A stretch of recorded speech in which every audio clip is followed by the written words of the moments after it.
What's up everyone? Welcome to FilmSpot, and today we'll be talking about best upcoming movies.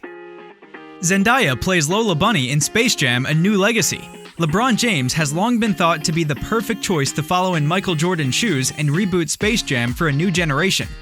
Warner Brothers and LeBron finally got the new Space Jam movie off the ground in recent years, but it is not a true sequel or reboot of the original. In fact, all signs point to Space Jam: A New Legacy holding several differences from the 1996 childhood favorite film. It will still see a current NBA star team up with the Looney Tunes, but the setting and plot are very different.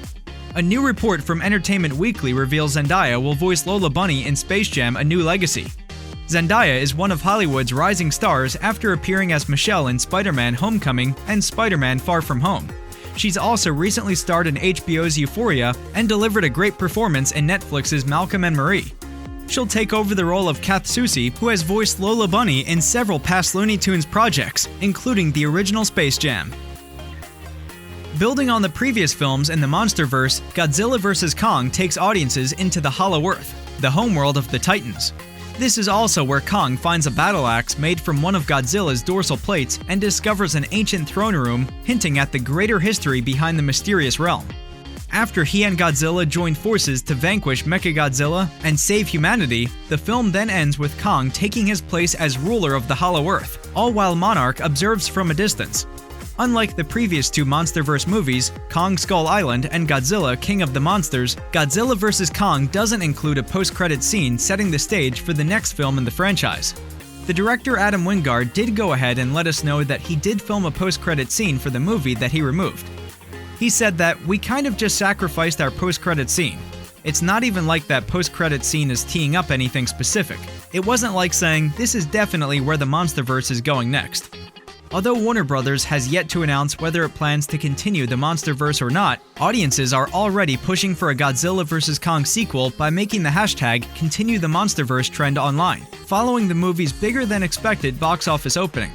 Wingard has encouraged fans to vote for more films in the franchise, saying, "I think the MonsterVerse is at a crossroads where audiences need to vote if they want to see another one of these films before they continue."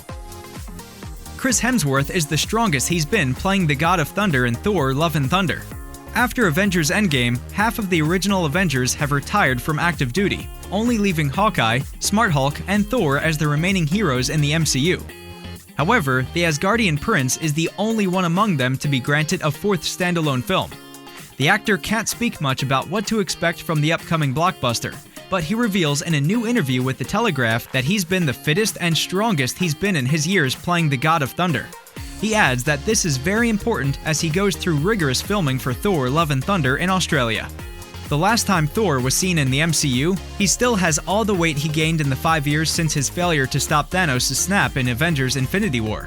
It's unclear how long it has been between then and the events of Thor: Love and Thunder, but based on the set images that have emerged thus far from the new film, the God of Thunder appeared to be back in his superhero shape. In the last few months, we've been seeing Jaume Collet-Serra's Black Adam slowly get closer and closer to reality. While the production was taken off from Warner Brothers' release schedule back in October 2020, the project has been putting together an outstanding cast as it has worked its way towards the start of principal photography, having Dwayne Johnson and Noah Centineo joined by Aldous Hodge, Quintessa Swindell, and Pierce Brosnan. We finally know when we are actually going to see the film, thanks to a new video posted by The Rock himself. Get ready for Black Adam on July 29, 2022. Mortal Kombat, the adaptation of popular video game, has been delayed a week. The Warner Brothers fantasy action film was originally scheduled for April 16th and is instead coming out on April 23rd. It will premiere both in movie theaters and on HBO Max. As part of Deadline's report about Netflix funding 2 more Knives Out movies, the outlet shared that Knives Out 2 will begin filming in June. The current planned start date is June 28th, and production will take place in Greece.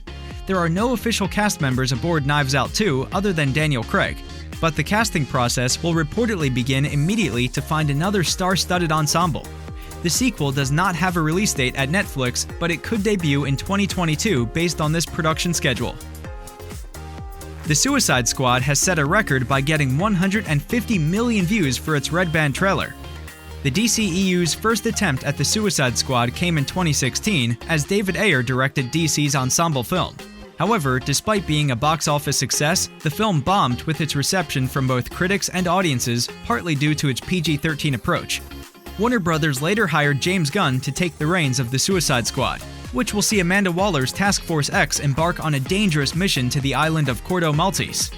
The much-anticipated DCEU project has generated the right type of buzz thanks to its Red Band trailer.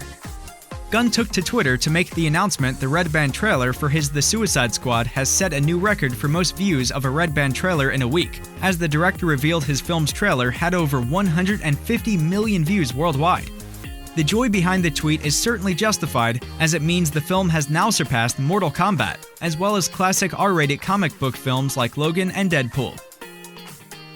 Resident Evil: Welcome to Raccoon City has been pushed back to November 24, 2021.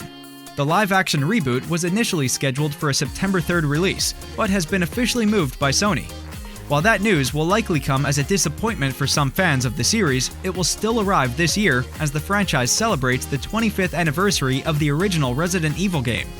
The film will apparently feature an adaptation of sorts of the first two games in the series. Thanks for watching, and see you in the next one!